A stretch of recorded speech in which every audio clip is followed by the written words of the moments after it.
Mes chers amis, bonjour. Le forum du Crans-Montana cette année, qui s'est déroulé à Casablanca, était consacré à Dakhla via le projet Dakhla Atlantique. C'est à cette occasion que j'ai eu l'opportunité de débattre et d'échanger sur cette vision portée par le roi Mohamed VI pour le Maroc et la région saharo-sahélienne. Ce projet majeur pour la région consiste en la construction d'un très important port commercial dans la ville de Dakhla, qui connaît déjà un essor économique fulgurant grâce à son activité touristique. Ces rencontres étaient l'occasion pour de nombreux acteurs africains, économiques, politiques, institutionnels, ainsi que des personnalités internationales présentes, d'échanger sur l'avenir de la coopération, aussi bien entre les pays d'Afrique qu'entre l'Afrique et l'Europe. Nous allons au cours de ces 2 jours pouvoir parler avec les ministres du Sahel. Et le Sahel, pour moi, c'est quelque chose, le phénomène qui se produit dans le Sahel avec la Confédération est quelque chose de très important. C'est un mouvement historique, et je dirais même par rapport à l'Afrique, civilisationnel. À cette occasion, j'ai pu entendre et écouter de nombreux témoignages et des interventions se faisant l'écho d'un véritable désir de développement harmonieux de leur pays et de leur continent. C'est le langage de la souveraineté et de la reprise, dirais-je, en main de leur destin par les peuples d'Afrique que j'ai entendu à Dakhla et perçu dans les intentions de Mohamed VI, qui ne souhaite pas seulement construire un grand port de commerce, mais également reconfigurer la carte commerciale régionale pour un Sahel plus prospère et désenclavé. Ce projet comporte non seulement un volet transport, mais aussi un volet industriel et productif qui montre une volonté des États africains de sortir de cette logique mortifère qui a réduit l'Afrique à un point de sortie de matières premières et d'entrée de produits transformés. La question qui s'est posée avec prégnance à travers le projet de Dakhla Atlantique, c'est celle du rôle que les États du Sahel entendent jouer dans la création de richesses et leur diffusion, rendue possible par des infrastructures modernes et innovantes. La rupture avec la mondialisation sauvage qui a marginalisé de nombreux États africains fait l'objet d'un profond rejet, et il est clair que si le Maroc, comme bien d'autres, souhaite commercer, le temps où l'on tordait le bras du continent africain par des traités inégaux, comme les accords de Cotonou autrefois, remplacés ensuite par les accords de Samoa, ce temps-là touche à sa fin. Malheureusement, ce n'est pas que la perception des autres.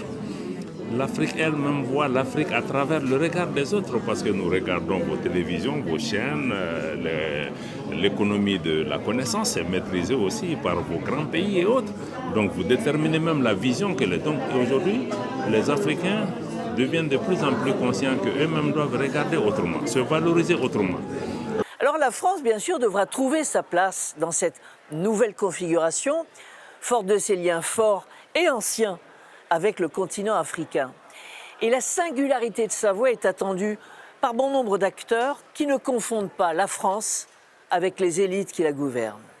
On a ce type de cadre qui nous permet de parler à 2 personnalités qui sont d'ailleurs de 2 bords totalement différents au niveau de la France. Et je leur expliquais hier que notre problème n'est pas avec la France, par exemple.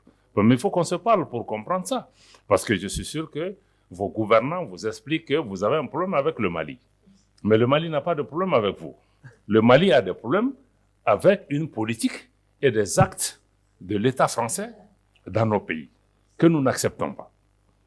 Et peut-être, quand j'écoute même les débats en France, je vois que certains Français aussi sont contre certains agissements.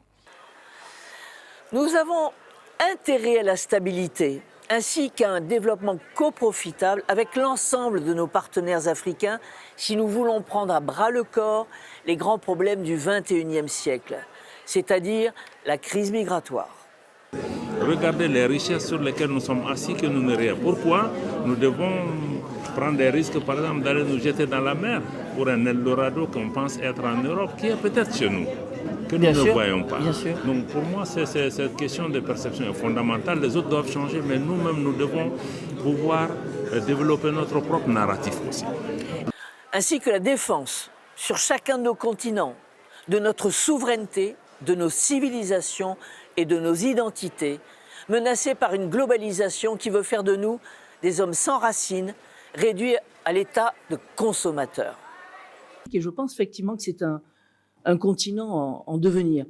Et d'autant que, franchement, quand je vois ce projet visionnaire et cette maturité que les États du Sahel ont réussi à démontrer avec ce projet, notamment à Dakhla, avec ce projet aussi de ne plus être forcément une entrée pour des produits transformés, une sortie pour des matières premières, mais justement d'industrialiser, de se donner les moyens et une structuration avec, et en plus c'est ça qui est très important et sur lequel je voulais insister, le principe de ne jamais demander aux pays concernés de renoncer à leur souveraineté, vous en avez très bien parlé, à leur identité et à leurs intérêts.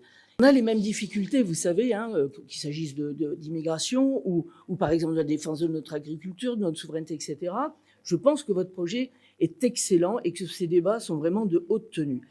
Cependant, la diplomatie, pour moi, c'est aller discuter ou présenter les intérêts d'un pays à l'étranger.